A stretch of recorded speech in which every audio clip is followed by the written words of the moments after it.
Well, good afternoon and welcome to the Race Department Grand Prix Championship. We move away from Barber here to Road Land America, rather.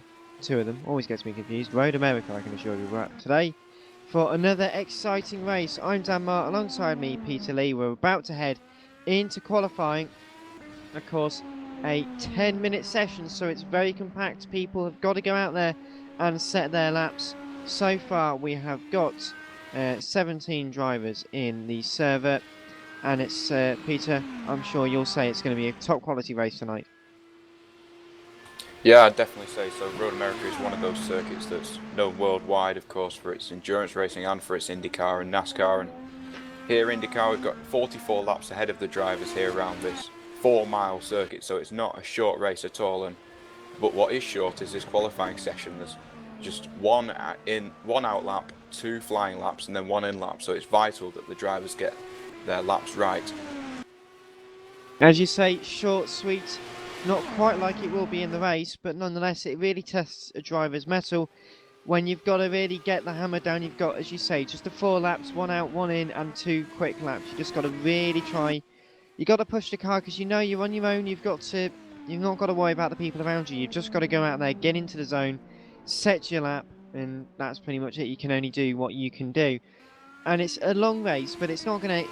Qualifying always sets the precedent for the racing. But of course, Road America, it's a very good circuit for overtaking. There's some very good, very big braking zone. There's some very high-speed corners. It's a very challenging circuit for drivers. I suppose with the R Factor 2, with the way the tyres are handled and the physics are handled, it's going to be an interesting one with these cars. Yeah, I'd say so as well. I mean, turn 1 is the obvious one, turn 5 another obvious one. But there's also at the end of the chase there, coming towards the final sector, that's another one that is very obvious as an overtaking opportunity. So there's a few good ones, but at the moment we've got drivers on quick laps. And notice that Tom Watts, who was quickest in practice before we came on air, he was 8 tenths clear in the final practice session before qualifying. He made a mistake at turn number 3 on his first flying lap, so that's not only going to put dirt on his tyres, but he's also going to ruin that first lap. And we've got a lap from Matt Lagella just come in, a 1:38.7. He sets a benchmark, immediately eclipsed by Joseph Wright. So Joseph was 4th in practice, so he's definitely one of the favourites, wouldn't you say, Dan? I would agree. Joseph Wright is looking very quick indeed. In fact, we've got an onboard lap with him to show you guys later. And it's interesting, as you say, Dan Long set the fastest first sector, but it's Tobias Rona with the fastest middle and last sectors 2 and 3, to go top in the number 33 Talking Door racing car. He is 1:37.840 with a 0.7 gap, in fact, on everyone else. So it's going to look. It looks a lot, but of course, qualifying is one thing, racing is certainly another. The MK Sim Sport cars are looking very competitive. In fact, those two cars, as I say, that Dan Long goes quickest, 1:37.7, just 59 thousandths of a second ahead of Tobias Rona. So it's definitely looking quite tasty up at the top. As we say, 3 of the or 2 MK Sim Sports cars and one of the SSKM cars of Tom Watts looking very challenging in practice. So it's looking very competitive for those guys. And as you say, it's a very important one that you've got to get those 2 laps dialed in. We've got 8 of the drivers out there so far who have set lap times at the moment. Of course, we've got the likes of Matt Beavis, Ryan Seltzer, Christopher Beavis, Sherwin van der Sloot, and Campbell Wallace, I say, as he goes 6th quickest with a 1 minute 40.416. So, as the guys out there currently making up their laps, we just got, as you say, we just got to wait and see what happens. And as they make their way around on their second laps, of course, you only get 2 quick laps, an in lap and an out lap. Nice, short, simple. But provisionally, it's Tom Watts on pole position with a 1:37.310 ahead of Dan Long, just 0.471 of a second behind. Tobias Rona in 3rd place, Joseph Wright in 4th. Matt Legale provisionally 5th, 6th is Charles Baccio, Campbell Wallace in 7th place, Steve Legale in 8th, 9th for Aita Sintez, but I say that, and Tom Lombards goes up into 9th place with the number 88 car. It's Aita Sintez, Ali Ferry, and then we've got Matt Beavis, Ryan Seltzer, Christopher Beavis, Sherwin van der Sloot, James Brooks and Darrell Russell yet to set lap times, but Charles Baccio moves up into 4th place with that latest quick one, and that will be all he's got, of course. So 1.154 seconds behind, but he does get up into 4th place. Campbell Wallace still got another lap to go. He's coming up to the end of the lap time now. What's it going to be? Could it be quite competitive? I'm not sure it's going to be that quick. He stays in 7th place. But he does go quicker, 139.8. He does go quicker and improves. And that is all of his lap times accounted for.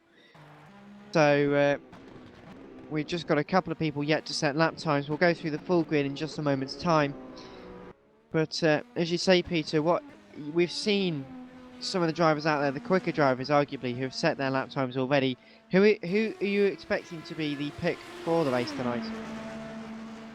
I think there's a few. I'd say Dan Long, who's sitting in 2nd, he's definitely one for the race time and qualifying as well. He's put in 2nd position provisionally so far. He's actually improved on his 2nd lap to go 2 tenths behind Tom Watts, but he also was 2nd at Barber Motorsports Park behind Charles Baccio, incidentally, who's gone 4th. So those two, I'd say, would be the best on race pace given round 1, but Tom Watts, who actually finished 6th place at Barber, he would be another one of favourites. So I think it's all to play for here. It's still very early in the championship, and I think we're just getting our toes wet in terms of into the championship season. I mean, we're only 2 rounds in. They're both road courses, and ovals can mix things up as well. And of course, the next round is at Lausitz Ring, which is an oval circuit. So I think it's going to be very interesting to see the difference between the road and the oval circuits as well. But for tonight, I'd say Dan Long, Charles Baccio and Tom Watts are going to be our favourites to watch. There we go then, and of course the interloper in that group, Tobias Rona, who's currently in 3rd place, half a second behind Tom Watts, only just under 3 tenths behind Dan Long, so certainly him up there in the first of the Talking Door racing cars therefore is going to be an interesting one. Jamier Brooks has now moved up from 9th and now goes 10th and 11th, as Matt Beavis now goes up into 3rd place, 1 minute 37.749, and that brings Matt up into 3rd place very late on in the session. So there we've got the the Simply Race cars effectively in the top 3, looking at the top 3, the Talking Door racing cars in 4th and 5th. And with 1 minute of the session left to go, Sherwin van der Sloot is currently out there as well, so he could get a improvement yet. He's only 5 tenths off the pole sitters in terms of the fastest first sector. He's on his 2nd of his laps, so this could be quite a big one. He's in sector 2 at the moment. Christopher Beavis as well, 30.6 in the 3rd sector. That's about 8 tenths off the fastest by Tom Watts. But Sherwin van der Sloot just coming through the latter stages of the lap. Ryan Seltzer now goes up into 6th place, 138.5. He slots in 500ths behind Charles Baccio and 300ths ahead of Joseph Wright. So the midfield battle's looking incredibly tight as Sherwin van der Sloot spins on his fastest lap. He loses his rear wing, and what a shame there for Sherwin, who had shown very good in the 1st and 2nd sector. He was more or less on par with Matt Beavis, so he could have been up in 6th or 7th. But thanks to that mistake, and we've seen just how easy it is to make mistakes.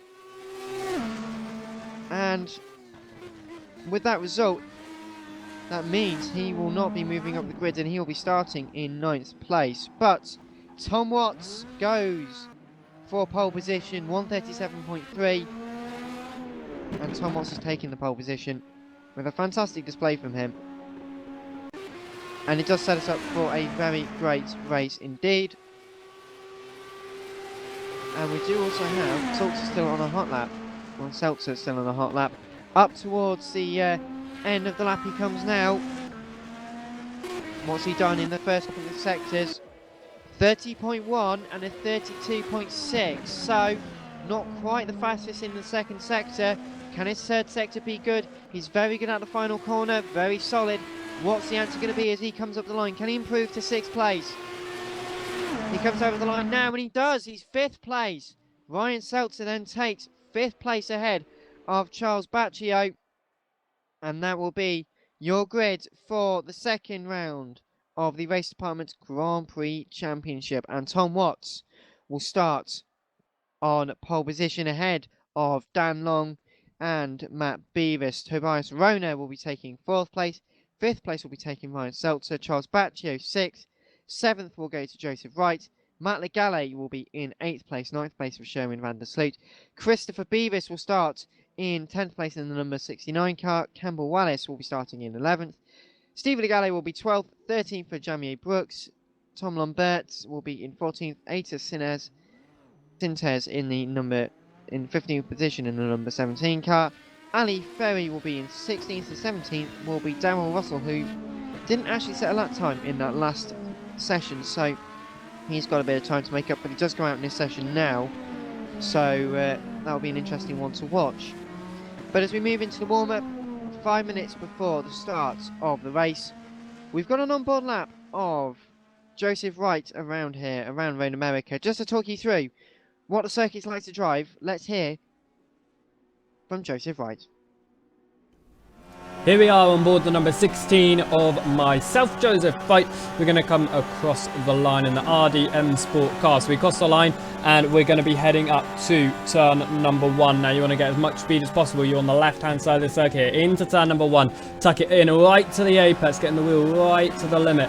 And on the left hand side through turn number 2, then into turn number 3, breaking down into gear number 2 as again you swoop all the way to the inside. Now you've got the really long back straight along, and this is turn number 4 here, and I'm sticking to the off of the racing line there. I'm going to switch it back across through Moraine sweep into turn number 5. I'm going to gear it down all the way down to gear number 1.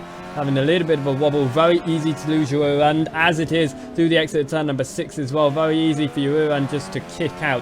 Coming up through turn number 7 now, full power through there, and now into turn number 8 through Hurry Downs.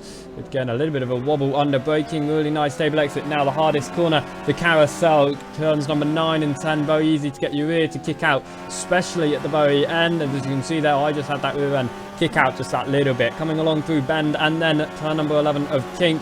Full power, you're going as fast as your car can now carry you as you're heading down into turn number 12 of Canada Corner. You are pushing as hard as you can, under braking now, and into turn number 12, getting it out again. The rear end just kicks out in through the turn number 13 over the crest. Got to make sure you really push it to the limits, but not over the limits. In through turn number 14, tuck it in, get the car straight, put the power down, and you're coming up to the line. And this was my fastest time of the day, a 1:38.595, which I was still yet to improve.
So welcome back then, we are about to start the race here, the Race Department Grand Prix Championship here at Road America. As formation lap gets underway, it will be Tom Watts who will be starting on pole position ahead of Dan Long in the rolling start. Matt Beavis and Tobias Rona will be starting in row 2. Row 3 will be Ryan Seltzer and Charles Baccio. Row 4, Joseph Wright and Matt Legale. Schoen, Van der Sloot and Christopher Beavis will be in 9th and 10th. Campbell Wallace and Steve Legale 11th and 12th. 13th and 14th is Tom Lambert and Jamie Brooks. 15th and 16th will be Aita Sinters and Ali Ferry. Darrell Russell will no longer be lining up at the back of the grid, as we have Kreshnik Halili starting in 18th place. That'll have your lineup ahead of the second round of the championship here. And of course it will be a rolling start, so the race leader takes control of the pace, will be busy warming up his tyres, and then as they come up to the carousel, pit limiters will come on. They will go line up in 2x2 formation, and when the race director is satisfied to let them go as they come up towards the line, the green flag will be called, and we will be underway racing in this, I believe, 44 lap race. So it's going to be around about 73 minutes according to my calculations. What we don't know is the pit stop strategy, Peter Lee, do we? No, it's either 1 or 2 stopping off. Also, tyres are going to play an effect, because Joseph Wright, who's in 7th positions ahead of row 4, is actually on the white wall tyres, whereas all the people in front of him seem to be on the red walls. That's a very different strategy by him, because I don't believe anyone else is either on the white wall, so it's just Joseph who will be starting on the white wall. Get into double file and turn on your pit limiter once you're in position, please. And now the drivers get into formation. They're going to go 2 wide through the carousel and down the final section on the pit limiter, so everyone getting into order at the moment. But it's going to be interesting, I think. Obviously, of course, they don't know when the green flag's going to be raised, so that's going to be something else that the drivers are going to have to listen out for and watch for as they go to the start down. Indeed, yep. Thank you, Peter. As we say, you think Tom Watts, Dan Long, Matt Beavis, they're all going to be quite competitive. We don't know what's going to happen over the next 44 laps as the cars head slowly up to the end of this formation lap, getting into 2x2 formation. And as you say, Joseph Wright, the only person on those white wall tyres. Everyone else starting out on the reds, which I believe are the softer compound tyres, which means that Joseph might be a bit slower. If he can keep pace with the rest of the leaders though, and keep in touch with them, of course he'll have the advantage of having some clear air later on through the race, where these guys will all be fighting out on the same tyres. But as we come through the final corner, Tom Watts and Dan Long will be starting on the front row for the second round of the Race Department Grand Prix Championship.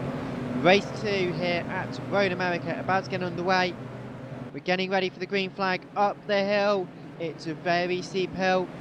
We slowly get closer and closer. Race corrector will call the green flag at some point. Over the crest they come, onto the straight and narrow. Turn 1, very quick, quite green tight. Flag, green flag, green flag. And the green flag is called. We are underway here in the Grand Prix racing here at the Race Department Series. Round 2 underway. Tom Watts makes a good start. He makes it cleanly through into the race lead. Dan Long will stay in 2nd place. 3rd place, oh, and there's contact at the back. As you say, 3 or 4 cars involved. Jamie Brooks ran wide. Darrell Russell's had a bit of contact, more contact there. Darrell Russell, no front wing. Jamie Brooks getting a bit of a wobble on there. Also, Aita Sintez missing a front wing. So 2 guys in the pit lane, going to come into the pit lane already. Steve Legale has lost his rear wing somehow. So him and Jamie Brooks losing a whole host of time. Up front though, it's been a lot more clean. Tom Watts has taken the race lead ahead of Dan Long and Tobias Rona, looking very competitive indeed. 4th place for Charles Baccio. Matt Beavis seems to have moved back a little bit into 5th place, challenging Charles Baccio coming in to the later stages of the lap. Through they come now. Very long right-hander. The amount of load which goes onto the front tyres during their And of course, the side-by-side with Danlong and Tobias Rona on the inside. Is he going to try and make the move? Tries to, can't quite do it. So as they make their way just past the second sector split for the first time, all in all, that was a relatively clean start from the race front runners anyway. Yeah, it was a speed start at the front, but at the back, a number of drivers got caught up. Steve Legale, Arthur Sintes, Jane Brooks, Darrell Russell, Tom Lombard was also involved. But he hasn't got much damage from what I can see. He's still got both front and rear wings. And then further round the lap, coming towards the carousel, it was Kresnik Halili who got a spin round. He's now in 14th place, but B2 and B3 are the main battles out the front. It's down long from Tobias Rona, but Tom Watts checked out already. He's got a second lead, and we're only one lap into this race. Much like the Touring Car Championship races we had this morning, as Darrell Russell into the pit lane, 80 Sintes also coming in. Steve Legale stuck at the carousel of the gravel track, which is not nice to see him there. But as you say, Tom Watts has been driving fantastically in this opening lap to get a decent lead. That's what you need to do. You need to build yourself a bit of a buffer, and then you can really get comfortable in the car and you can get into your rhythm. Tobias Rona struggling understeer a little bit there through the underneath the Toyota bridge and towards turns 7 and 8. The carousel, the race leaders come through now. It's a real challenge for these guys out there. You can never underestimate the amount of grip you can have, and even if you put a little bit too much into the front tyres, you can go straight on and straight off. Through the kink they go on lap 2, and it is Tom Watts in the lead of the race. His gap at the moment is about 1.4 seconds. Sorry, Peter, you were about to say something. Yeah, I was about to say there was Christopher Beavis ran wide at the turn 5 there, the slow left-hander, before they head up the hill into the other left-hander, and he ran wide and dropped back to 9th position. But also, who has dropped back is Joseph Wright. He started, of course, in 7th position on the white wall tyres, and he is now in 11th position, so he's dropped back, but he's on the different compound to everyone else. So whether we'll see Joseph do the 1-stop and everyone else do the 2-stop remains to be seen, but at the moment it's Tom Watts who's extended his lead once again, and Don Long's also looking comfortable in 2nd place. And it's Matt Beavis actually who is coming up to challenge Tobias Rona now, so Rona's going to have to switch his strategy to defending rather than attacking. Exactly, but it seems to be so far he's got enough air to sort of breathe and to get challenged. The battle for 5th is one that's looking quite tasty at the moment. Charles Baccio playing the trolley train with Sherwin van der Sloot directly behind him. He's already up into 6th place, so we can only imagine what could have happened. As he gets a bit wide, he loses time. Baccio is going to be comfortable there, but it's Ryan Seltzer who makes it up into 6th place. A little bit of a slide on from Sherwin. Again, the front tyres just seem to be, you can't quite get enough bite in them sometimes, which can really affect your exit out of the corner, but also mid-corner. If you lose that little bit of grip, you can lose so much confidence in the car. Yeah, I'm not sure if it's the dirty air a little bit, or whether it's just the tyres losing grip as they run slightly offline, but it seems to happen quite a bit, and it's managing that seems to be the key. As we see Tom Watts and Dan Long, 1.6 seconds between them, as it was at the start of the lap, so we'll have to see if Tom Watts can extend his lead come the end of the lap. But I'm impressed with Matt Beavis, who's right all over the back of Tobias Rona as he comes through the final corner. And once again, oh, very wide front grip there just from not that. There. Very close to another driver, and the front grip just seems to go all of a sudden, and he's not able to do anything. But Sherwin van der Sloot is going to be in the slipstream of Ryan Seltzer as they come towards turn 1. He lost the position half a lap ago, but he's looking to get it back now. He's not close enough into turn number 1, but getting ever closer, and it might be turn 5 that's going to be his challenge. As you say, Peter, I agree. The aero push on these cars, of course, they're quite heavily aero dependent. In the ovals, it's going to be less of an issue, of course, but in road courses, you've got to really focus on the fact that you can't sit behind someone for too long. You've got to go for the move, because it just means you just lose your grip. And as you say, coming up to turn 5 now, Sherwin is definitely looking quite comfortable in it races well as Christopher Beavis goes round into the barrier, loses his front wing. As you say, it must have just been a case of he's following another car ahead of him. We've got Matt Legale ahead of him, coming into the corner, very close, gets a bit of a skate onto the dirty area off the curb, you get the car around, and you lose your front wing as a direct result. So it's quite difficult to follow other people. And of course, this is a very fast track where you do need the aerodynamics working to your full advantage. Through the kink now goes the 6th and 7th battle, and that's got to feel horrible in the car where you're just going to have to go, you know what, I'm just going to have to turn in. I don't know what the car's going to go. I'm just going to have to close my eyes and see what happens. But as you say, 6th place as Ryan Seltzer gets all crossed up on the exit there, and it looks like he's lost his 6th place. Through Canada corner they go, underneath the bridge, and as they come through the final corner, Ryan Seltzer could be a big possibility that he loses out to 7th place to Matt Legale, who's going to be in a tow coming up over the start-finish line now to start their next lap. And they're currently on lap 5 out of 44, up towards turn 1. Very good overtaking opportunity, just isn't close enough yet. Matt Legale though in 8th place, just sitting back, holding off, waiting patiently. That's all you can do in this kind of racing. But Tom Watts, he's not waiting patiently. 2.1 seconds to the good ahead of Dan Long. That's a fantastic opening portion from him.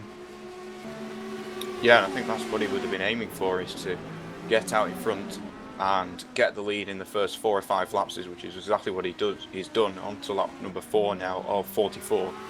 And he is leading this race by 2 seconds, which is out of the slipstream range by far.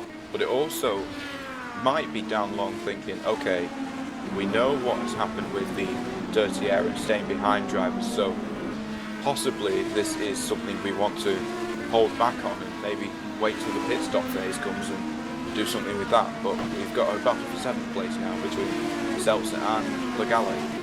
Yes, it's been looking absolutely fantastic between Legale and Seltzer ahead in front of him. They came into the... And Tobias Rhodes lost his front wing. And Tobias Rhodes lost his front wing. Goodness me, I wonder what's happened there. Let's have a look. And he's just come through the carousel. He's come through the carousel. Sorry to talk over there, Peter. Gone through the carousel. The front just didn't want to bite. Bites the curb, half spins it into the barrier, and that's a nasty crash. You could have so easily lost the wheel with that, and that's going to cost him a whole host of time, and that's going to severely compromise his race. Yeah, definitely. He's going to pull into pits, in fact, so this might be an early stop and the long game onto another set of tyres. Tom Watts has lost a whole load of time as well. He's gone wide. Tom Watts going through the final corner, runs a bit deep, the rear end slides out, he has to catch it, and that means Dan Long is your new race leader. 1 second only, but Tom Watts is going to be very, very angry in that car for making such a simple mistake. Yeah, the thing is he didn't need to do that. He had 2 seconds on hand and he was pulling away gradually from Dan Long, so that mistake that he's just made is going to cost him possibly the race here. He's still within touching distance of Dan Long, but in the position and the commanding position that he was. So it's going to have to be something to get back past, and probably not something he expected to make, especially running deep at the final corner. Of course, it's going to cost you all the way up the hill towards turn 1. Exactly, and Tom, of course, he's 0.2 of a second quicker than anyone else on the circuit. Is his fastest lap. What's it through the first sector? He's a tenth off. Coming through the second sector, he's 0.2 faster. The gaps come down to 0.7 seconds. Dan Long, I suspect, won't be in the lead in this race for all that long, although he's doing a mighty fine job. They've got some traffic ahead of them. In fact, is that Tobias Rona? No, it's Darrell Russell who comes into the pit lane, so gets out of the way of this lead battle. But coming over the hill now, as you go over the hill, the front tyres lift off the ground. 1 second is all the gap is. And in fact, Dan Long was quicker on that in the last sector as well, compared to Sherwin Tom van Watts. Sloot's off at the final corner. Sherwin van der Sloot's gone off as well. Yes. So this final corner is just catching people out. He's turning in. I suspect the rears lock up before he starts turning in. So it could be a downshift thing, I think. Yes, he's just locked up, maybe a little bit too much brake bias at the rear. The rears have gone round. He's lost him a whole load of time, you say, down to 9th place. So all of a sudden, Joseph Wright, who might not be as quick as everyone else around there, just staying out of trouble, up into 8th place. His strategy could be working out really well. So all we can see so far is the gap again down to the race leader. Half a second is all it is as they head up towards turn number 6. In fact, my apologies, turn number 8. And no, turn number 9, which is the carousel. Through they go now. 0.6 seconds. It's getting tighter, I think, slowly but surely. These two are getting closer. And I just thought Dan Long went a little bit wide then. Is he feeling the pressure? I think he might well be.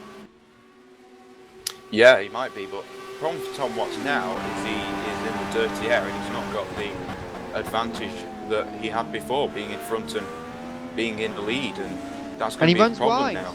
And he has run wide. Again. As you say, Yeah. the dirty air must be causing the issues. Yeah, it looks that way, and I think this race has become more about staying on the road than it has about Leading. making up positions. So Dan Long, staying conservative onto lap number 7 now, is leading by 2.3 seconds now, whereas was 2 seconds behind. He was then 1 second ahead, and now he's 2.3 ahead. So if Tom Watts continues making mistakes like this, he's going to be right down the order. And I think this is what happened at the first round at Motorsport Park as well, is that Dan Long, although he wasn't as quick as maybe some other drivers, he still managed to bag a mid-step on the podium by just being consistent. So I think that's going to be the key here, Dan.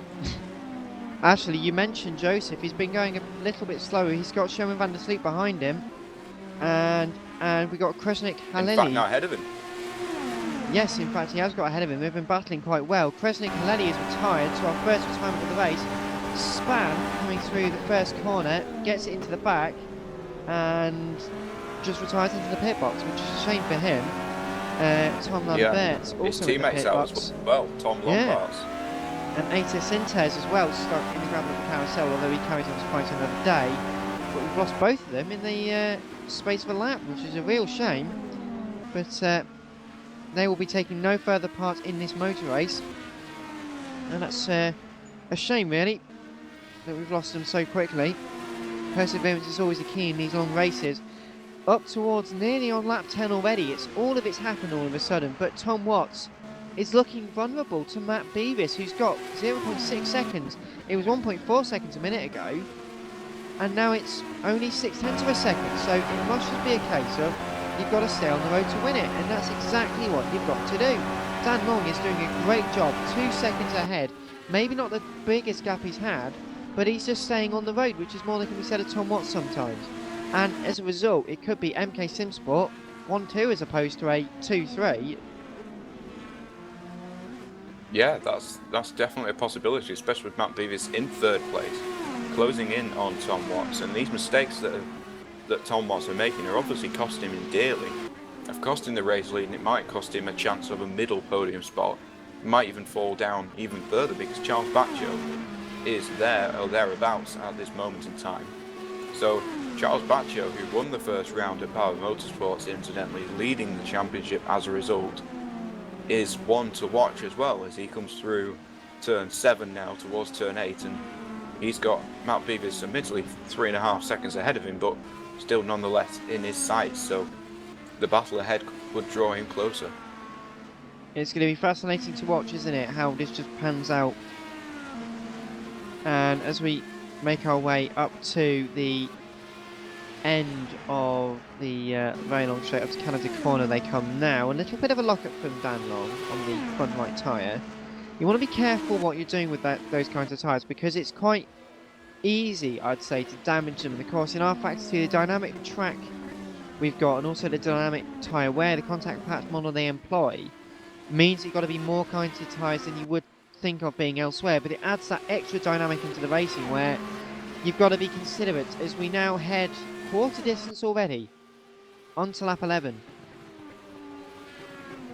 Yeah, this first half, this quarter rather, has flown by now onto lap 9 actually, I think, because of course we had the safety car, pace car lap at the start, and then onto lap number 10, so this is lap 9, taking one away from the pace car lap. So obviously only this far through, but already we've had so much action, and we've got 5 drivers either off the lead lap or retired. 2 of them retired, 3 of them off the lead lap, 2 of them on 2 laps behind. So it seems to be a game of survival as opposed to a game of racing for position. Indeed, and as you say, those guys who are off the lead lap, Daryl Russell came into the pits on the first lap with front wing damage. Aita Sintez as well, rear wing damage for Steve Legale. on the first lap as well, so they all had to come in and pit. Of course, little offs for Stephen Ater also letting other people through, so that's why they're now 2 laps down. But Dan Long, our race leader, the gap 2.2 seconds at one point, it's now down to 1.3, so Tom Watts getting the bit between his teeth, and he was significantly quicker, Tom Watts was, than Dan Long in the first sector. The second sector they were quite evenly matched, so it's a game of cat and mouse. You've just got to be careful and not push the cars too much. As we've seen, simple mistakes can cost you all sorts. As ahead, there's a car spun on the rear on the last corner. It's Christopher Beavis who was facing the wrong way coming through the final corner. That might not help Dan Long's pressure at all. You know, experiencing all of this, I suppose for him will be a case of, well, I'm just going to see things happening in front of me that I don't want to see. It's only going to be getting more and more difficult for him. And it must be really challenging as a driver to think, well, this is happening all in front of me, I can't really control it, and all of a sudden I could lose the race because of it. It must be really sort of difficult to comprehend as a driver. Yeah, and he's got the pressure behind, but he's also got drivers in front of him either making mistakes or spun off the circuit or coming out of the pit lane, just things like that. So he's got to look every which way he can, as well as in his mirrors. So, and that gap has actually come down to 1.1 now. So Tom Watts closing in by 1/10 of a second each sector now. But also, I think Dan Long is slowest of this leading group of 4, because Charles Baccio was 7 or 8 seconds behind. He's now 6.5 seconds behind. So Baccio is also closing in on Dan Long. So it might be that this top 4 is right together by like 15, something like that. It is. It's going to be a fascinating show. And as you say, we're now actually on the quarter distance. I do apologise, ladies and gentlemen. Dan's learned how to read now, so yeah, we all know what's happening. But it's Dan Long in the lead of the race. 0.8 of a second now, the gap between himself and Tom Watts. It's slowly closing in, and Tom must be thinking, you know what, I've been pushing too hard at the start of the race. I've made a few silly mistakes, but Dan Long goes wide on the exit of the final corner as well, and he must be thinking, I've been making some silly mistakes, but now I can just get into the rhythm. I don't have the pressure of being in the lead of the race. I've just got to push, and I've got to push as quickly as I can and get the position for the lead. Absolutely. That gap's now at 0.7 of a second, so it's closing in all the time. And this is something that Dan Long won't be wanting in his rear view mirrors, is this Tom Watts yellow car, number 27, closing in constantly, which was just adding to the pressure. Exactly, and as we get further and further into this race, we will have to start thinking about pit stops as well. Of course, the tyres slowly wearing down, and we've got someone in the pit lane, as you say, Sherwin van der Sloot coming into the pit lane. So maybe is this an undercut, or would this be a normal pit stop, would you consider, and thinking that everyone else is just pushing it a bit longer? I would say from where he was, it might be an attempt to jump a few people. He came into the pits in 8th position, so now he joins in 11th. Ahead of Joseph Wright as he exits in 11th place now. Quite a few seconds behind Jamie Brooks, but coming out in 11th place for an early stop, and he's back onto the red wall tyres, so possibly 11 laps is the maximum he can take them. Well, that could be an important consideration. So, as you say, Jamie Brooks coming through the turn number 5 now. He seems to be enjoying a decent amount of pace, does Jamie, but nonetheless, I think Sherwin does have the speed. In fact, on some of the race leaders, he's been going incredibly quickly. And as we head up towards lap number 14, we're now on, and it's the top 3 covered by 2.1 seconds, the top 4 just under 5. So, as you say, the battle for the lead is slowly closing in, and it's only going to get tighter and tighter as the race ensues. Round 2 here of the Race Department's Grand Prix Championship here at Road America. Dan Marr and Peter Lee covering the race. Dan Long in the lead of the race. He's got some traffic ahead of him though, which is in fact Darrell Russell, so he will go down to 2 laps. Coming through the turn number 6 and 7, this is a place you really do not want to be catching traffic, because this affects your aero, and as you come up towards the chase rather, I will eventually get the corner names right, carousel, there we go. It's places you do not want to be catching traffic, because if you catch them at just the wrong point, you can lose a whole host of time. As Matt Beavis is now finding out, stuck behind the traffic, he gets onto the grass. Is he going to keep it back onto the circuit? He does, but through the kink especially, the car's going to feel absolutely awful. And this has meant the gap will significantly increase between Tom Watts and Matt Beavis. And that's not going to make him a particularly happy bunny in that car, I can imagine.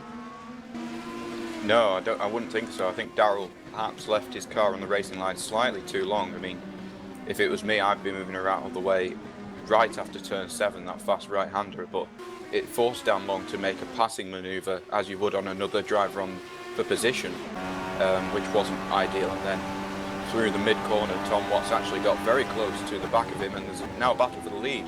And there's a big... Under half a second. Under half a second, as you say, big locker from Dan Long coming into turn 1. Is the pressure getting to him? It could well be. As we got Tobias Rona, no front wing again into the pit lane, so he's having a bit of a struggle of a race as well. But the battle between Dan Long, Tom Watts, half a second is all it is, up towards turn 5. Late lunge, you can't really make something like that. He's quite a way back, is Watts, but Long, who goes a little bit wide, up towards turn 6 and 7, left and right. Tom's not going to enjoy these couple of corners because they're very reliant on the aerodynamic grip, and as a result we'll lose a little bit of time. Out towards turn 8, the left-hander, and now through the carousel. It's not a fun time to be catching someone, but you just get that envy. You want to get up to the back of them and challenge them. You want to get past them. You want to really get underneath their skin. But the way these cars drive, you just can't do that sometimes. And he's going to have a close. He's closing up as they come towards Canada corner. Is he going to make a last-ditch lunge? Nope, I don't think he will. Got to be a little bit patient, but Dan Long runs very wide indeed. He runs and he spins off into the runoff there. Dan Long loses the lead of the race. In fact, he loses second place as well. Let's have a look. As you say, just coming through the back straight now. I'm just on a replay. Up towards the zone. And just tries to turn too much coming corner, and that's also going to flat spot his tyres, which means they won't feel too good. And as I say that, into the pit lane come Matt Beavis and Dan Long, so the two teammates come into stack. Could that be strategic, or do you think Dan Long did his tyres in at the same point? Yeah, I'd say he did his tyres in and also wanted to get rid of them, probably out of frustration, and wanted a fresh set on. So he's into the pit lane now, as is Matt Beavis. Very quick stops as for both of them, but Tom Watts going to take it an extra lap.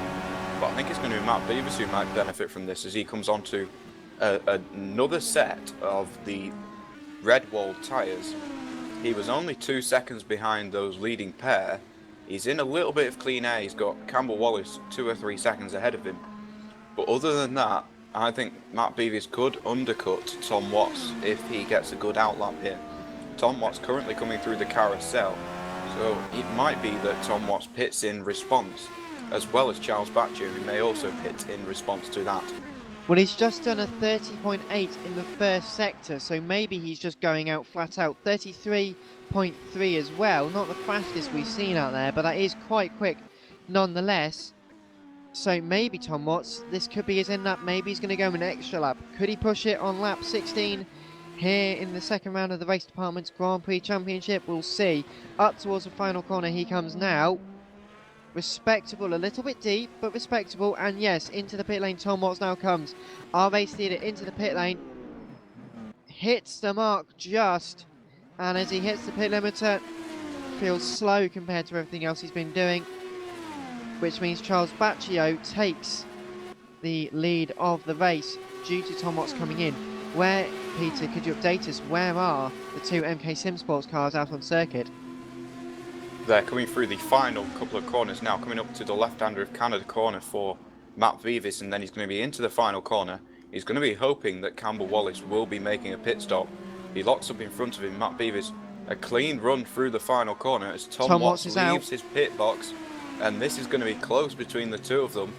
Will Matt Beavis be able to come alongside? He's going to pass Ali Ferry in the pit lane, so he's up to 7th place. Where is Tom Watts? Tom is already through turn 1. He's through turn 1, so he's comfortably ahead. Yes, he's comfortably ahead. And of course Campbell Wallace who hasn't actually pitted as yet, so he's going to have to struggle along with having to get passed by Matt Beavis, and it's not going to make it easy, let's be honest, is he? So as they come up towards turn 5, he's going to have to make a move. He's in the toe, moves to driver's left hand side, there's no room there, he's going to have to move back to driver's right hand side. Is he going to try around the outside? He drives just around the outside, but gets onto the dirt. They bang wheels as they come up towards turn number 6. This is great racing here. Is he just about makes the move? So Matt Beavis is now through, but all of this means Tom Watts' gap is 5.3 seconds as we've got Legale, one of the Legales into the ball. Well, that's Matt Legale, who's lost his front wing as well. So that's going to put paid to a strong result from him so far. Although Joseph Wright now about to be lapped.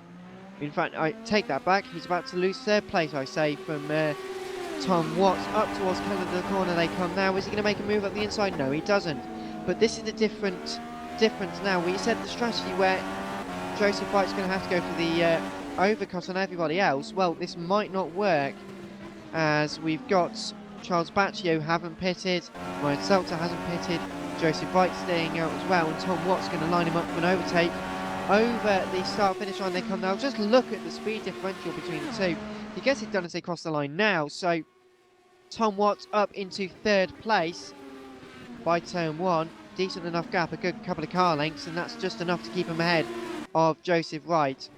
Into the pit lane now, Campbell Wallace now in, so an extra couple of laps for him. Let's see what it can do. Matt Legale in, and Sherwin van der Sloot also coming through, so Sherwin van der Sloot in 9th place, or should be 8th place, as we've got Steve Legale ahead of him, and Jamie Brooks coming through the carousel, so he's not going to make any positions anytime soon, I don't think. But it is Charles Baccio who's coming up towards Canada Corner now. He's got 18.1 seconds ahead of Ryan Seltzer, and 29.4 seconds ahead of Tom Watts. So maybe this is what he's needed to do. Tom Watts 30.4 in the first sector as compared to Charles Baccio's 30.9. Second sector was 33.4 for Charles Baccio, who does continue to stay out. So maybe he's just able to run these tyres much longer than anyone else. And that could be my thought at this stage in the race as we take the consideration. I think, Charles Baccio maybe just kind of on his tyres. Yeah, maybe that was running the first race as well, of course. And making Seltzer one less in the stop pits as well. Yes, Seltzer coming in from second position. He's going to drop back to, I'd say, 6th or 7th position.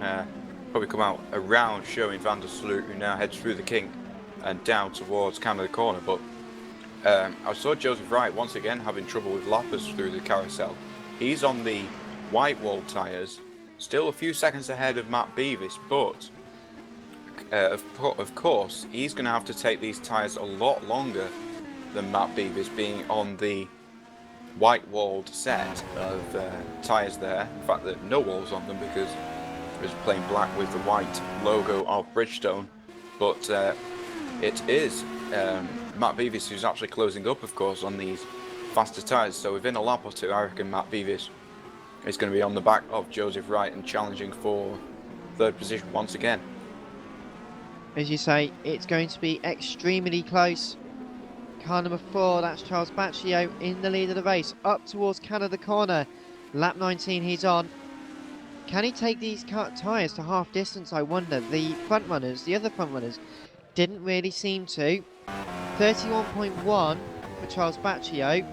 We've not had a first sector time for Tom Watts, as we've got someone else running wide in the background along there. That's and Charles Baccio now in the pit lane. There we go, Baccio in, and this is the key. It was 21 seconds, I believe, the gap, and he's got to change his set of Firehawks. So, can this be the difference between coming out in the lead and not? The final corner now for Tom Watts. He comes out of the final corner and onto the start-finish line.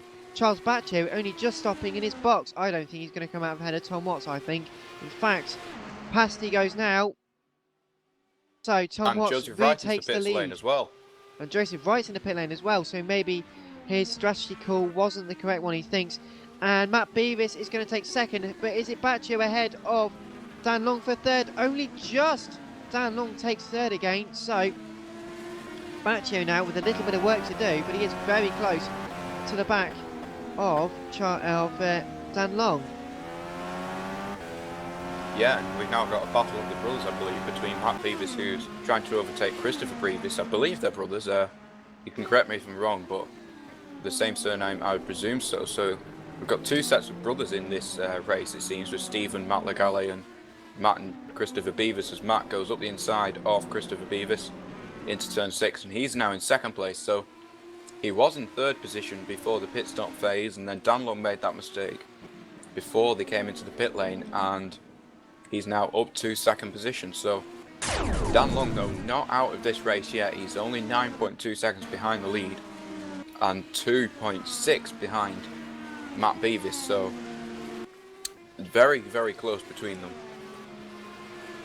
But Dan Long much quicker in the first sector compared to Matt Beavis, as you say. It was a 30.7 for Dan Long, a 31.062, so 3 tenths quicker in sector 1, sector 2, and it was 0.6 of a second ahead quicker than Matt Beavis, and the gap is coming down. It's about 2 seconds now. Does sound like quite a lot, but Dan Long rather, is on a charge, and there's a sign now, fastest lap to Tom Watts, 38.9, so he's going very quickly indeed. And I'm not sure what the sign is on the dash of Dan Long. It's coming up with BLA FL, so could it be for the fastest lap? But it is. I'm not sure whose surname is BLA. It's an interesting one on his dashboard. It might just be me, but I don't think it is, you know. Yeah, it's fact. Well, it's, Yeah, it's on Dan Long's dashboard. and that's it. Yeah, which is very peculiar. Oh, and Campbell Wallace has lost his rear wing just coming through the carousel. And, well, he's already had his rear wing lost anyway. Let's retake. So he's coming through turn number... Well, he's spun several times. Coming through... Is it turn number 6? Yes, it is. Coming up to turn 6 about half a lap ago. Locks up, goes straight on. Turns it round. Back end goes into the barrier. And that causes a lot of damage. He's wrong way round through the kink now as well.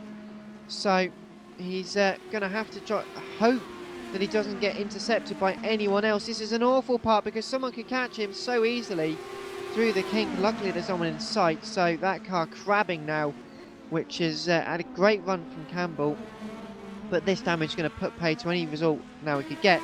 And we've got a battle for 6th place now coming towards the kink as well. Sherman van der Sloot behind Ali Ferry, and Ali's had a quiet race so far. Full course yellow. Full course yellow. And we're going in the full course yellow. Engage pit speed limiter in 5, 4, 3, 2, 1. Engage. And there we go. Full course yellow has been called. So everyone going as slowly as possible. But Matt Beavis hasn't heard it. He's not caught it. Matt Beavis is going at full speed. It's full course yellow, and Matt Davis has not heard the instruction. No, he's still going round at racing rate speed. of knots here. Full racing speed. Has he not heard the instruction? And he's now And caught now he has. it, but he's taken the lead of the race. And Yeah, in fact, he's stopped. He can't select a gear. No, he's found one now, but Maybe he's going to wait and hand the position back, but he should hand the position back because he's taken Tom Watts. and it's not like he's 2 seconds ahead of him either, and realised just after he's 30 seconds ahead, and yes, he is stopping at the side of the road. So he must be waiting because he's in neutral, as you say. Tom Watts is going to have to. It's going to be a little while before Tom Watts catches up to Matt Beavis. But what did he just miss the communication? Did he not hear it? Maybe that could be it. But the other car, Dan Long, heard it. So as we all take a breather as we head up towards half distance here, as Campbell Wallace in the pit lane getting his car fixed, and Steve Legale in as well. Let's have a bit of a... Tom Watts has now gone all the way through. Matt Beavis, neutral and rolling down the hill. Yeah, Engines on. he appears to be waiting even longer. And there we go. The time's been handed back. Must have been instructed by race control to give X amount of time back. So Yeah. that's really confuddled us as we head up towards half distance here in the second round of the Race Department Grand Prix Championship. Tom Watts is in the lead of the race.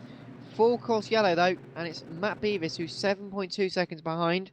8.2 seconds behind Tom Watts is Dan Long. So a second between the two MK Sim Sport cars. Charles Baccio is 26 seconds behind the race leader. Ryan Seltzer is in 5th place, 6th place for Ali Ferry. 7th place for Sherman van der Sloot, 8th for Joseph White, or Wright, 9th for Jamie Brooks, 10th place for Campbell Wallace, who is still in the pit box, 11th place Christopher Beavis, Steve Legale in 12th, 13th for Darrell Russell, 14th place for Matt Legale, who's now actually out of the race, which is a shame to see for the LG Racing driver, which means Aita Sintez is going to inherit 14th place. The last of the runners, which is getting a little bit thin out on circuit, which is a shame to see. And as Campbell Wallace been in the pit lane for 2 minutes now. Engine on, brakes are on. We're just going to have to wait and see what happens. He could well lose 11th, 10th place to be 11th place. Yeah, and I think on the restart it's going to be interesting between 6th position, Ali Ferry and Sherwin van der Sloot. They were very close between them before the full course yellow, and now coming back towards racing speeds, we should think we should see a very close battle between the two of them. Exactly. So as the full course yellow still out there, as you say, it's interesting, isn't it? Trawling around at 60 odd Ks, and there's 49 miles an hour, 50 miles an hour, basically the speed around here as they just trundle around. It's sad to see racing cars going this slowly, isn't it? But of course, it's nice to even things out at this middle stage of the race. Yeah, and I think Charles Baccio didn't hear the call as Dan Long comes into the pit lane. So Dan Long in the pit lane, that's quite an opportunistic time to come into the pit lane, isn't it? It's not like you have to slow down, is it?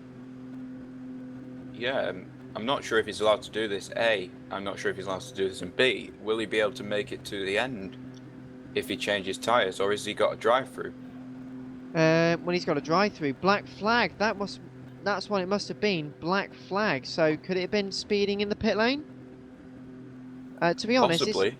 So he's had to serve the penalty. It's not lost him any time. No, it wouldn't have lost him any time, and he couldn't have done anything about it because it would have given him 3 laps in order to take the penalty. So he would have got disqualified if he didn't.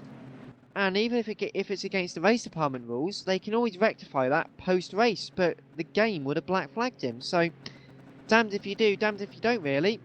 But luckily, it's not lost him any time beyond going up a little bit of a steeper hill and turning a bit more. So as a result of that, it's not done him too badly, I suppose, but as they very slowly trundle their way around.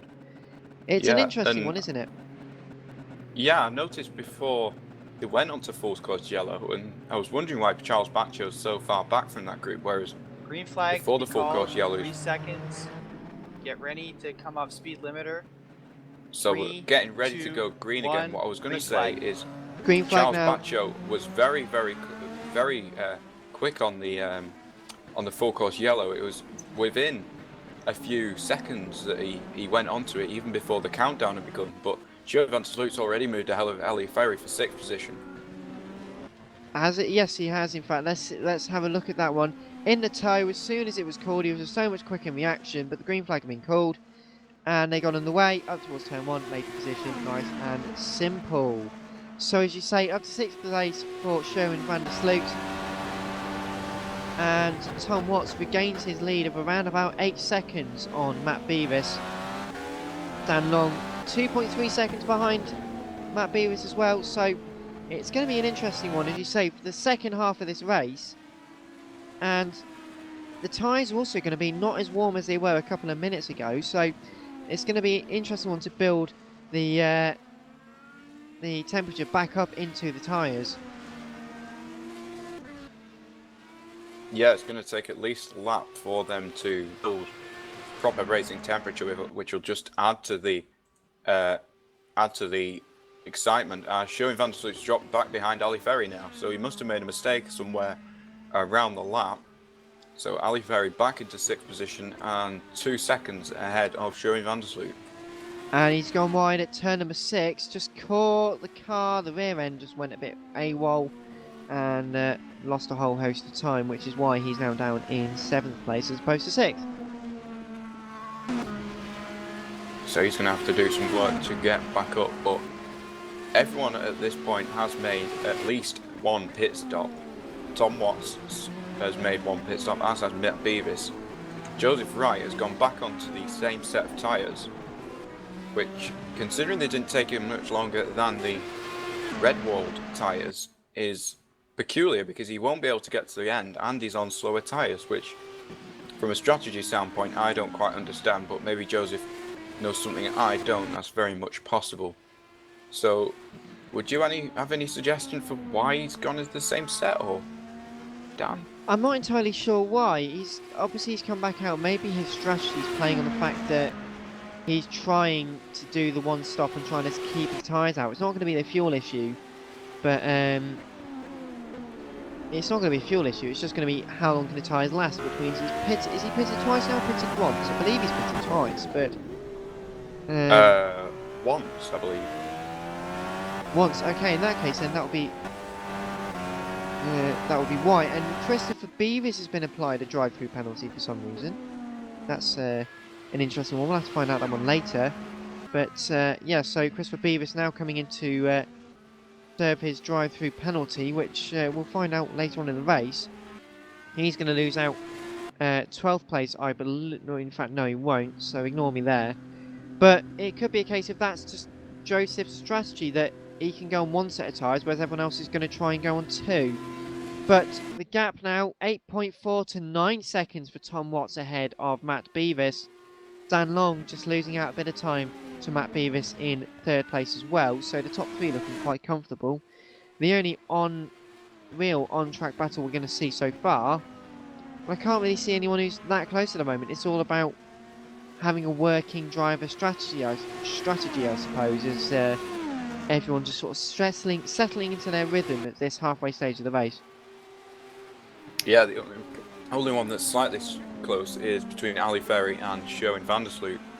2 seconds between them, of course. Showing attempted to make the move and did make the move on the full course yellow restart, but dropped the time into turn 6, which where he is now going into. He gets through there perfectly this time round, but that time he didn't and dropped back to 7th. So I think at this stage we're into a stage where we're halfway through, and it's that awkward middle stage where I don't think much is going to happen, but we're going to see people, you know, just going around and trying to make up time where they can, but not necessarily making positions and pit stops, you know, because just before that full course yellow, most people made their stops. So we shouldn't see a pit stop for much longer. And also they had a few laps where they were at pit speed limiter pace, so that's going to make the tyres last a little bit longer as well. It does help with the tyre temperatures, as you say, and I'm looking at the moment, the only real sort of chase I can see is Ryan Seltzer in 5th place, who's actually done his fastest lap of the race, is closing in to Charles Baccio a little bit. He's about 1.8 seconds behind, but he is slowly starting to catch up, and it's going to be an interesting one for 4th place. He's getting a good run, actually. Ryan had a great opening stint in the race, and now is just trundling along trying to catch up into 4th place, which could end quite well for him.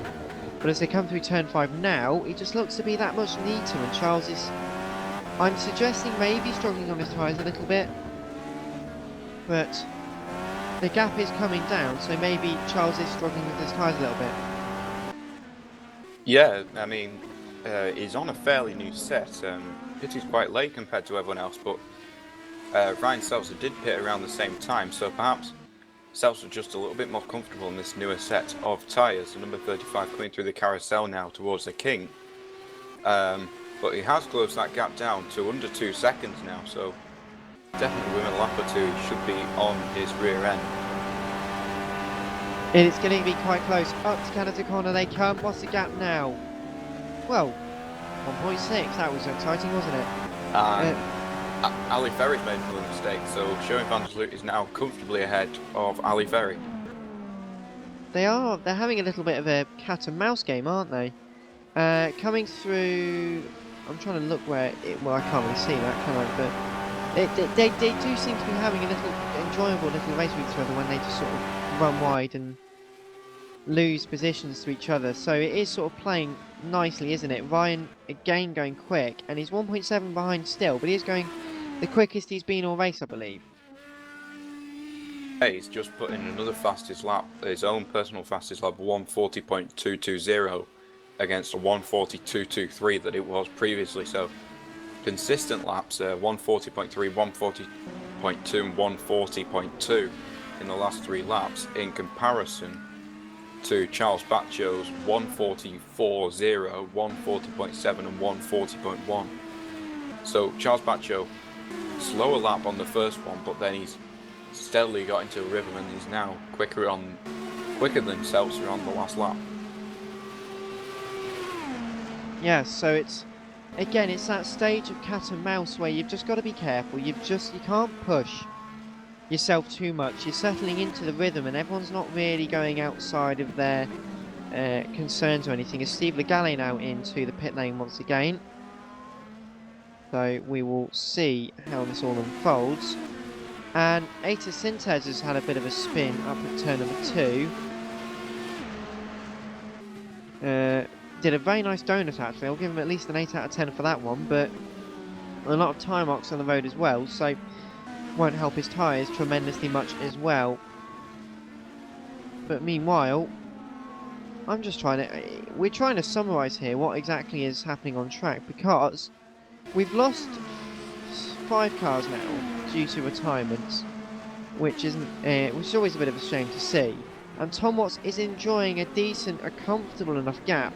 He's not going the quickest. In fact, he's the slowest one out of the top 5 in the first sector alone. So he's not going that quickly, but he's not really being caught up either. A 6.5 to 7 second gap really does pay dividends at this middle stage of the race. And Matt Beavis is just trying everything he can and more. He's gone quicker than him in the first sector. The pair of them are in sector 2 now. What can this equate to? 32.9 for Tom Watts. 33.4 for Matt Beavis. He did catch a bit of traffic, so maybe that could be the consideration. But Dan Long is slowly coming back into the fore now as well. So you can never really tell at this part of the race what is going to happen, because this is the part where drivers will start getting a little bit more tired in the cars. They're burning up the fuel, but more importantly, they're getting through the tyres a little bit more now. And I do suspect, as you say, the guys on the red stripes are probably going to have to pit again as well. So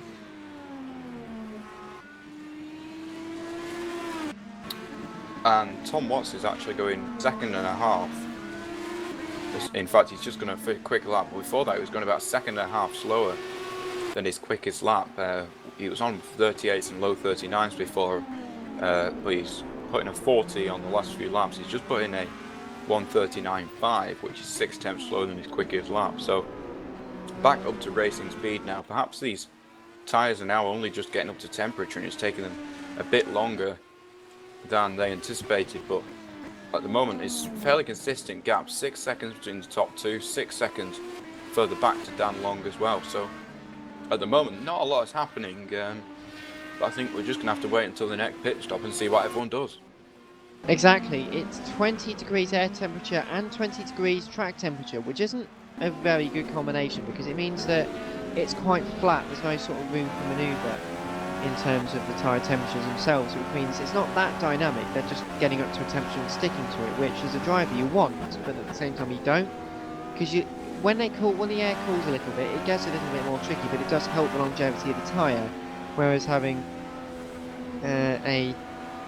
obviously having the effectively static temperatures is just a little bit more predictable, but not brilliant for the tyres, as you say, and it's an interesting one, as you say, anyway. But here's a question for you, as we're currently talking about rFactor 2, obviously on rFactor 2. You won't be able to see this at home, but of course, DirectX 11 has been a big talking point over the last couple of weeks. I'm running it so far, and I'm quite enjoying it, watching in the DirectX 11 mode. What do you make of it, Peter? I don't know if I've got it installed. If I have, I can't tell the difference. I don't think I have yet. I think I'm still on DX9 just to help with frame rate. My PC is not the best in the world. It deserves an upgrade, and it will be getting one soon. But I've not tried it, but it does look very impressive, and I do hope a few other ISI run games, note or Automobilista and Reason Studios, follow suit soon. So I do like the look of it from what I've seen from screenshots, but at the moment I can't comment on it from a first-person perspective.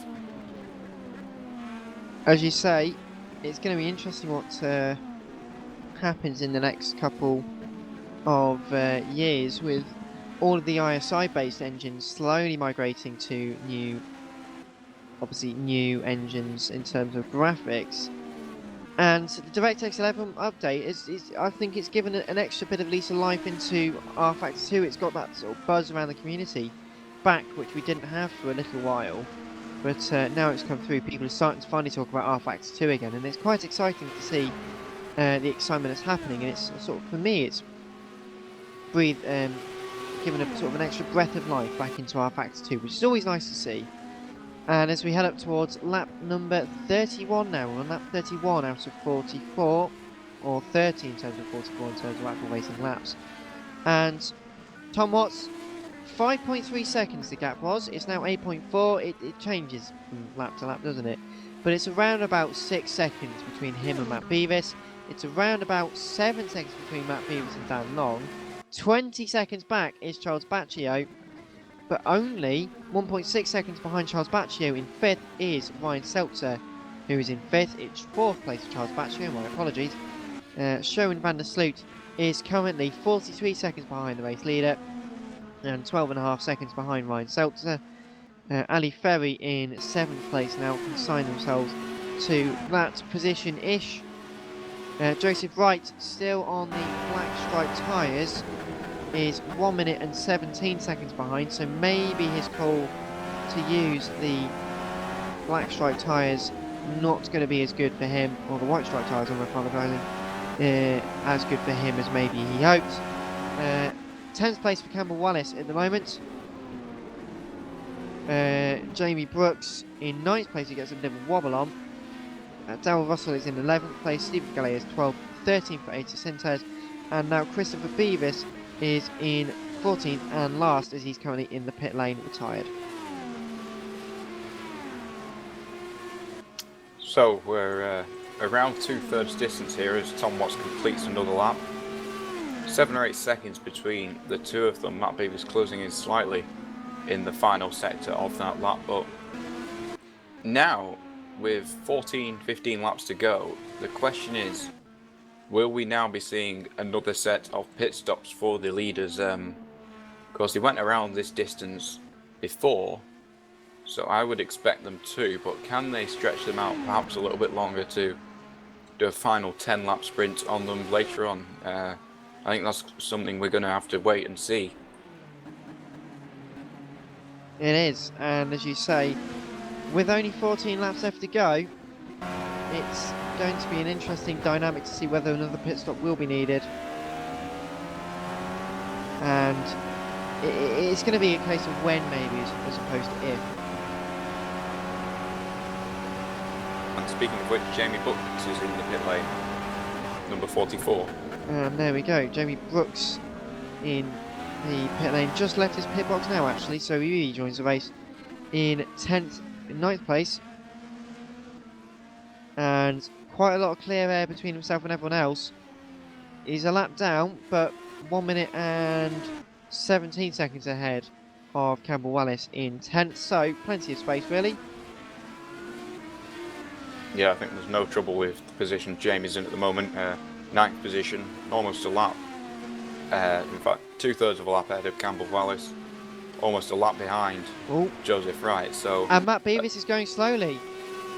and Matt Tom Watts Beavis is in is the pits. going as Tom Watts in the pits, Dan Long in the pits. Matt Beavis is going very slowly indeed as he conks out of fuel. He's in 6th gear, coming through a relatively tight right-hander. So, yeah, I'm guessing he's out of fuel.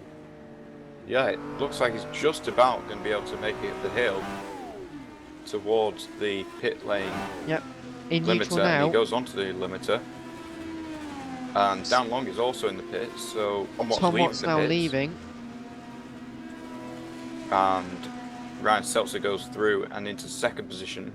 So Charles Baccio and Ryan Seltzer, once again, the drivers who can make these tyres last.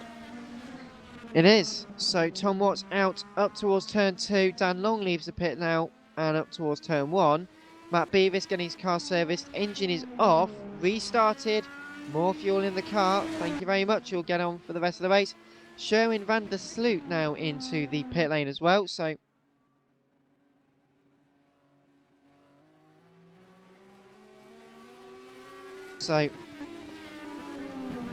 as they leave the pit lane now, 7th place for Sherwin.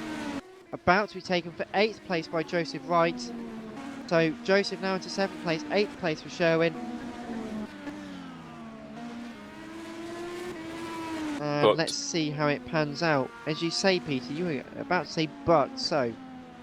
yes, I was going to say but, because the gap between Ryan Seltzer and Charles Baccio has remained around 2 seconds for the last 5 or 10 laps since we came off the safety car restart. So I think it's going to be a battle of pit lane speed for or pit stop time for Ryan Seltzer and Charles Baccio, and whether they come in now or leave it another 2 laps. Of course, they left it quite late at the start, but didn't seem to lose any time. But I think this is going to be the battle for 4th position we're going to be watching.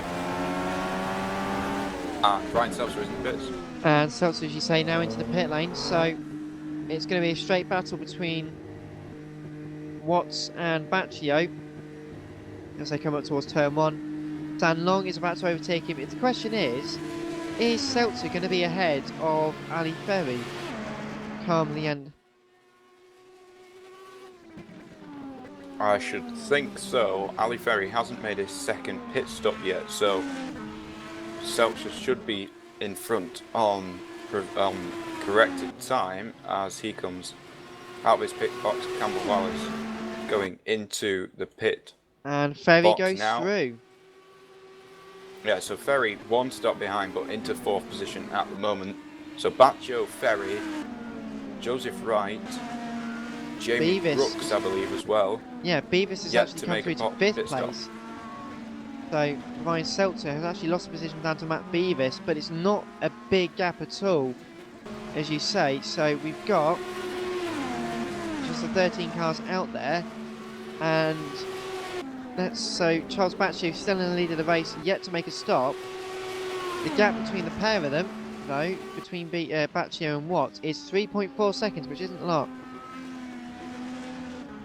No, it's going to be easily enough for Tom Watts to take the lead again. But really, it's Dan Long that we want to be looking at, who is in 3rd position, 14 seconds behind Tom Watts. So that is going to be the real battle for the race, I should think, unless Charles Baccio somehow managed to make these tyres last 10 or 11 laps longer. And continues along, so lap 35 we're on now, or 34 out of 44, so 10 laps left to go. And a purple final sector there for Tom Watts. He's closed in by half, the gap around about 3 seconds now, so we're certainly closing in. And it's going to be an interesting one come the end of the race. And Ali Ferry now into the pit lane. There we go then. Ali Ferry into the pit lane. Number 66 was around Sherwin van der Sloot before the pit stops. Well, Going to lose Sherwin, out, I should think. Yes, definitely will, because Ali's yet to get into his box, and Sherwin's driven straight past him, so that's solved. Can Jamie Brooks, though, well, he's unlapped himself, that's not going to be fruitful, therefore. Coming in as well, Darrell Russell in for a pit stop. Once more, so...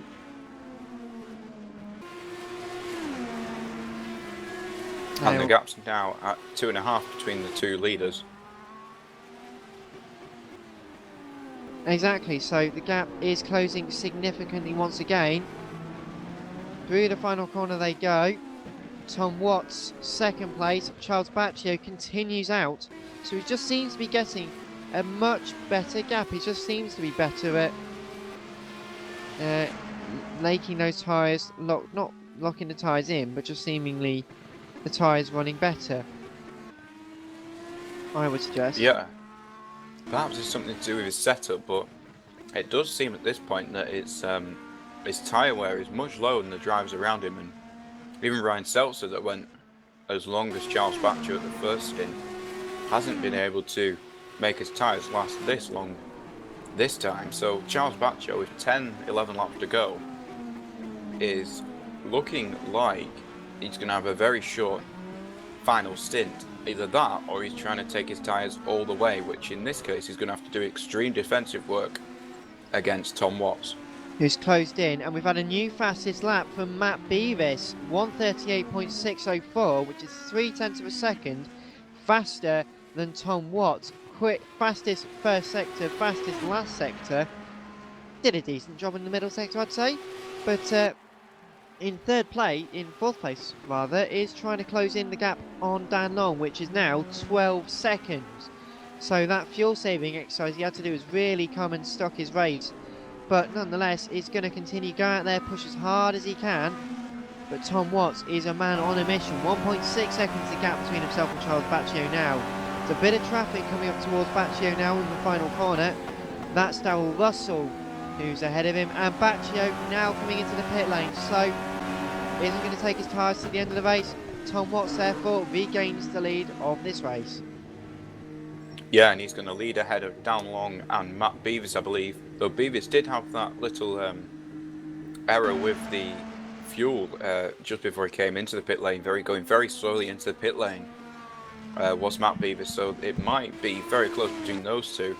And also between Ryan Seltzer, who's only 6.5 seconds behind Matt Beavis as well. So I think between the final podium position is going to be very close, as Charles Baccio now leaves his pit stall. Beavis coming up towards over the line. He comes now. It's going to be tight, isn't it? And is he going to do it? Yes, he does. Baccio is just about making it. Around the outside, is it going to work for Matt Beavis? Yes, the grip. He's got the tyre temperature. The grip works. He takes third place, and Baccio is going to be absolutely furious as he gets a bit of a wobble on. Those cold tyres not going to do him any good. But Charles, poor old Charles, you've got to feel sorry for him. Did a fantastic job. That little mistake really could have ruined Matt Beavis' time, but just manages to keep it ahead for third place. Yeah, and that's Charles Baccio actually earning a lot of time on Ryan Seltzer, because if all the pit stops, there's only about 2 seconds between them, but now there's 4 or 5 seconds, so Charles Baccio making the overcut work very well for himself. And there we go. That is how to get back into third place, feet losing some fuel by Matt Beavis. So through the carousel they go, the massively long right-hander. That is just so impatient. How long you'll be on cold tyres, this whole lap must feel awful, awful, awful. I found that we've had another fastest lap from Matt Beavis, actually 1:38.482. And we've got Sherwin van der Sloot and Joseph Wright side by side. Sorry to interrupt you. Joseph Wright goes through to 6th place. Let's have a look at what's happened then. So obviously coming through turn number 7, just gets a wobble on, goes to driver's left-hand side, up the inside, stops at the apex.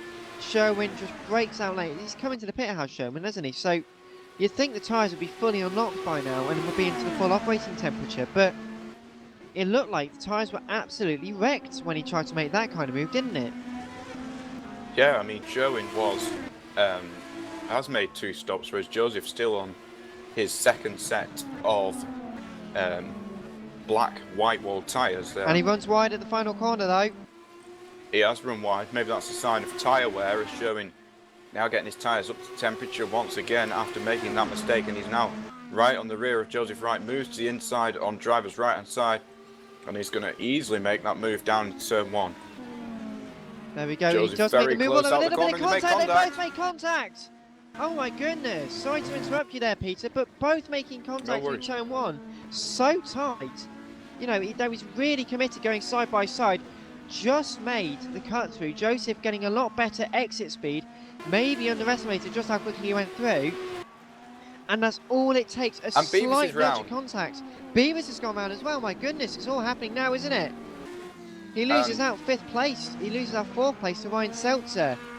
So all that hard work has now come officially unstuck. Charles Batchier now into 3rd place.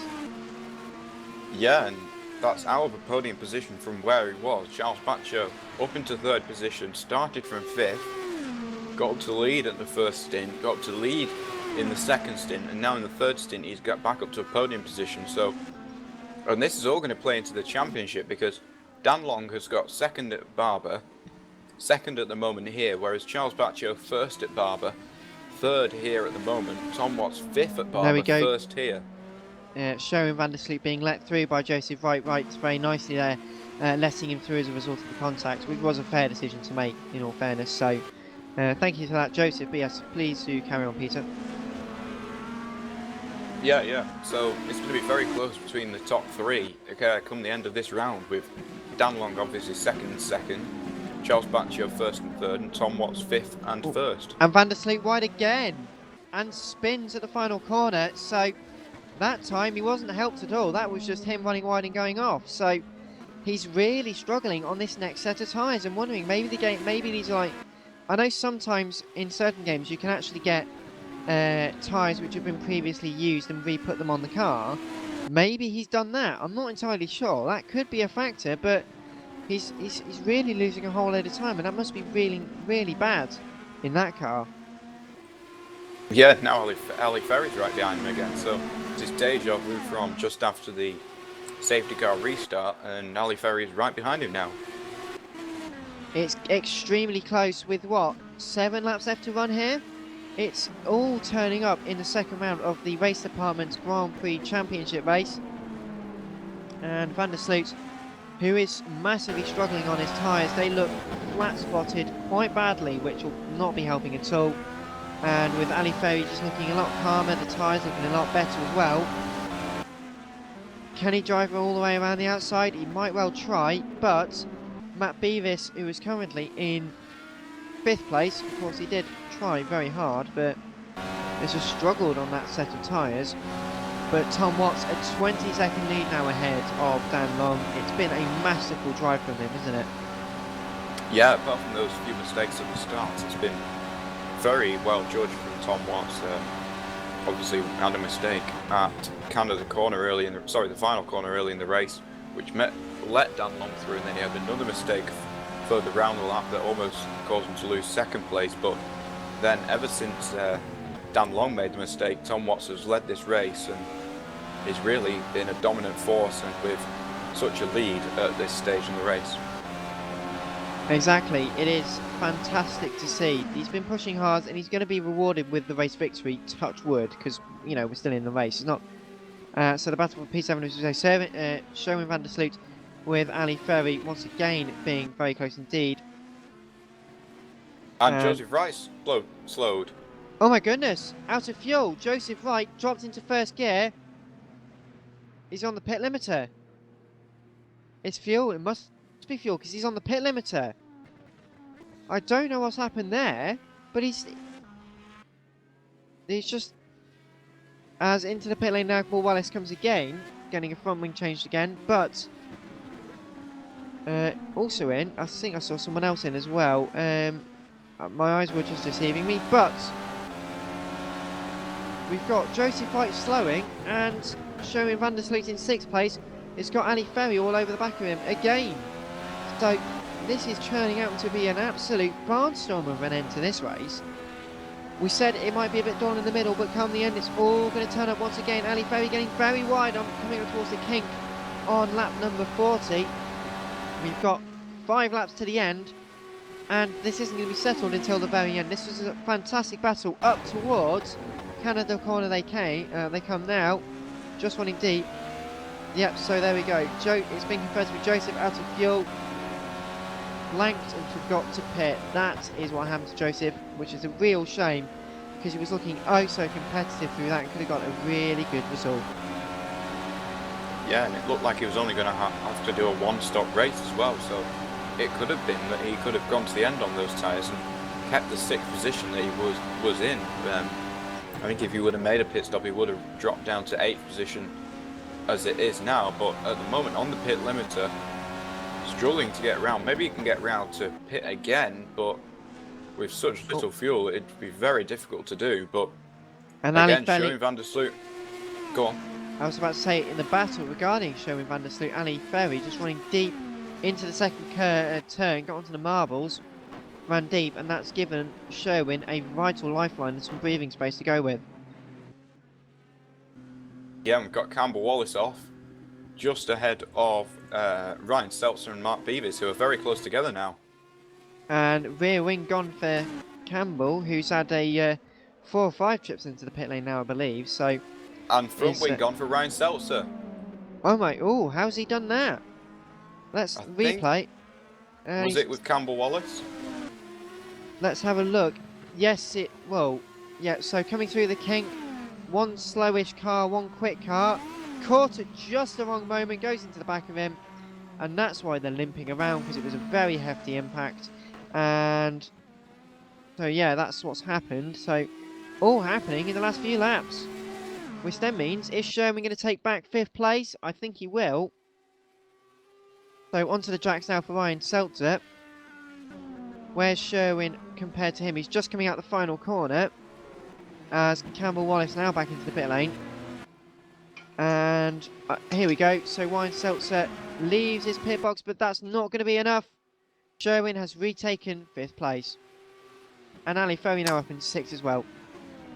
Yeah, so dropped from 4th to 7th with that incident. So he was looking promising to maybe challenge for a podium earlier on, but now he's gone further back and 7th position there.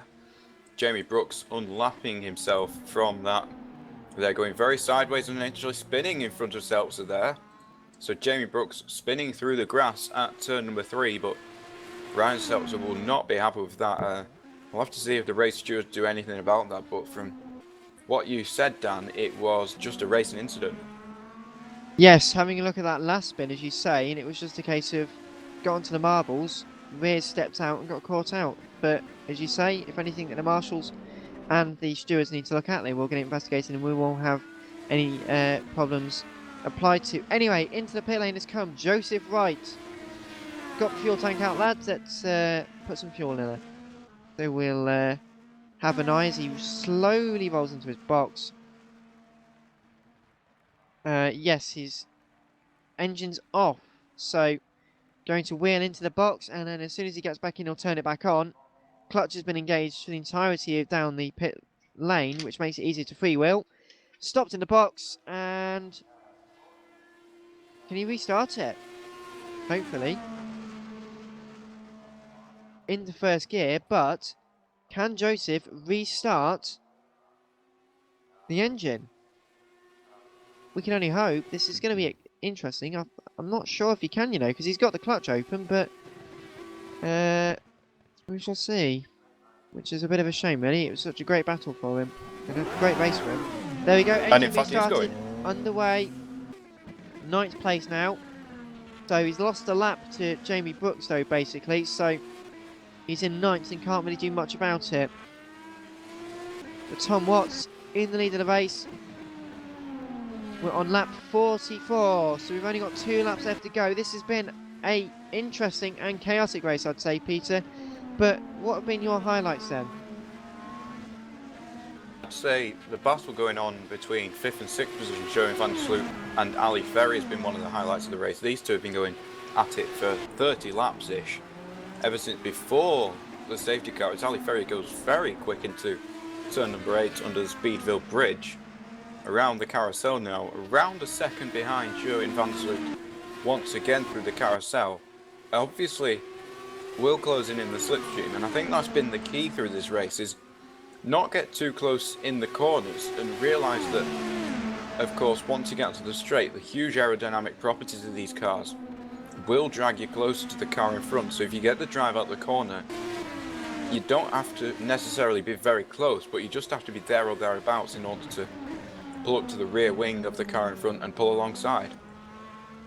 Exactly, as you say there, Peter. It's been a great battle, and I've really enjoyed it, and it's still going on. This still isn't going to be decided until they come over the line for the final time.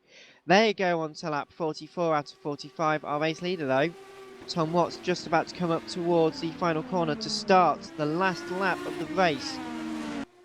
And as you say, it has been thoroughly exciting race today. And someone else coming into the pit lane on the last lap, Joseph Wright, coming back into the pit lane. And Steve the Galley just leaving the pit lane as well. So, black flag for Joseph Wright. Did he come in too quickly? I doubt it. Maybe he did it because he. We don't know. Let's find out in a moment. Yeah. So, stop and go penalty being applied. Stop and go penalty being applied. So, got no choice. He's got to sit there and wait until he can go. But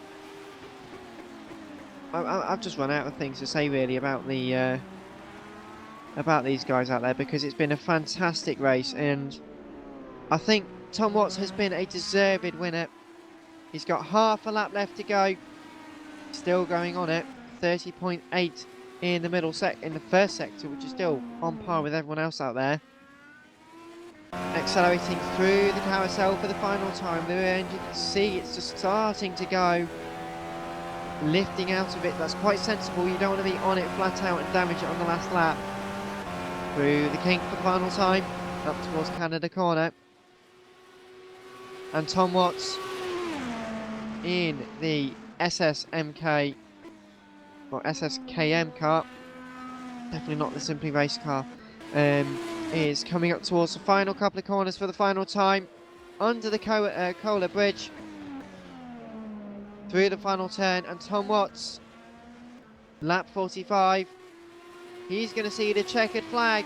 Tom Watts wins the second round of the RDGPC,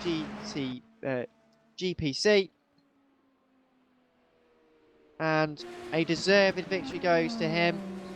MK Sim Sport take 1-2 with Dan Long in second place, weaving as he comes up the hill. Don't want to be doing that too much, you'll get quite airborne over the hill. Takes the checkered flag for Dan Long. 18.5 seconds the gap at the end of the race. Up towards, and yes, Charles Baccio will take third. Fourth place for Matt Beavis is stopped. Was that fuel? That must be fuel. Matt Beavis has stopped in fourth place. On the last lap, is that? At the kink. Engine shot, he's lost fuel completely. And Sherwin van der Sloot goes by. Fourth. Yeah, Sherwin will take fourth, Ali Ferry will take fifth. And Beavis is out with fuel, so it was fuel. And oh dear. I just saw Ali Ferry make a mistake on that final lap. Tried to go for a move, but locked up under braking. Had spun the car, so that's any chance of fourth position gone. But a crazy race is bookended with Sherwin van der Sloot taking fourth place. We weren't thinking this even 6 or 7 laps ago. It's incredible how it develops, isn't it? Yeah, he was looking good for 7th or 8th earlier on, but we had the problems with Joseph Wright, with Matt Beavis, and then, of course, past Ali Ferry, and he's took 4th position, and deservedly so. Ali Ferry takes 5th. Ryan Seltzer isn't actually that far behind in 6th position, and I believe that is all the drivers complete now. Let's have a quick look, and yes, so everyone back out on circuit. They've crossed the line now, so Darrell Russell is had quite a spin at the end of the race as well. So Tom Watts then won the second round of the race department's Grand Prix Championship race here at Road America, with Dan Long taking second place ahead of Charles Baccio to round out the podium. Sherwin van der Sloot took an incredible 4th place ahead of Ali Ferry. Ryan Seltzer took 6th. 7th place, sadly, was Matt Beavis. Great race from him. Out of fuel, half a lap left to go. But you got to be, to finish first you must finish, as the old adage goes. Jamie Brooks took 8th place in the end, with Joseph Wright in 9th. 10th place would go to Steve Legale. 11th place is Darrell Russell. Aiton Sainz took 12th place in the end, 5 laps down. 5 laps down as well is Campbell Wallace. And then Christopher Beavis, Matt Legale, Tobias Rona, questioning Halili and Tom Lambert. All retirements, meaning we only got 13 finishes, which is a real shame. But it has been a quality race, Peter, would you agree? Yeah, I'd say it's definitely been interesting. That's not the action that we've seen in other races, but in terms of things happening on track that haven't affected positions, as in positions changing due to overtakes, but due to drivers making mistakes or other means through running out of fuel, we saw quite a bit. It's been very interesting in that regard. We've also got someone in the green room. We've got Joseph Wright waiting in the green room to come and have a quick word. So let's see if we can drag him in. It'll be interesting to hear what he's got to say regarding the situation with the fuel. And with any luck, we can. There we go. Joseph Wright joins us in the box. There's only one thing I can ask: what happened with the fuel? I was running really well actually, and I was looking at my fuel constantly, and I realised I could go one more lap, go into the last 5 laps, or with all fresh fuel, fresh tyres, and I got distracted talking to some of the guys in race control. Didn't notice it. Went past the line and immediately just yelled out obscenities because I'd realised what I'd done. So I immediately dropped down a pit limiter and had to run the whole lap on pit limiter to save fuel. And I even ran out of fuel in the pit lane. My car died. I couldn't get it restarted. It all just kicked off at the end there. And it was an interesting race from yourself. It was a very interesting one as to see what happened. And you tried a different strategy altogether, which none of us were really expecting. How did you find it to go? The strategy running on the harder compound tyres, but only one stop. Oh, it was going extremely well, and what really helped was that full course caution, because that really saved my fuel. I would have been able to get to the end if it had gone maybe one more lap, and I think I was trying really hard to save fuel. Unfortunately, I just wasn't able to do it in the final few laps of that race, but the tyres were lasting perfectly. They weren't at all any issue. It was just the fuel near the end. And it was an entertaining, I thought it was a very entertaining race, but from your perspective, it seemed like it was a very tricky race out there for all of the drivers. Actually, I was having a really easy race, I think. I opted for a slower car, but it gave me more stability. So throughout most of the race, I was going a lot slower than everyone, but I wasn't spinning as often. I think I only had one major spin. And then I was started to battle with Sherwin near the end, and that's where it started to really get interesting, really tense. Had a little bit of contact with him, so halfway around the lap, I gave it back. I just felt really bad about it. And unfortunately, he went off and spun anyway, so I was back on my own. And then after the fuel issue, the lap on my out lap, so the penultimate lap, I got a stop and go penalty for corner cutting. It was my first corner cut of the evening, but unfortunately, it was severe enough to give me the penalty. Well, that's a shame there, Joseph. But hey ho, some decent points, I'd say, and it's all good stead for the rest of the season. So thank you very much for joining us. And let's just quickly wrap this up then, Peter. What were your end thoughts on the race?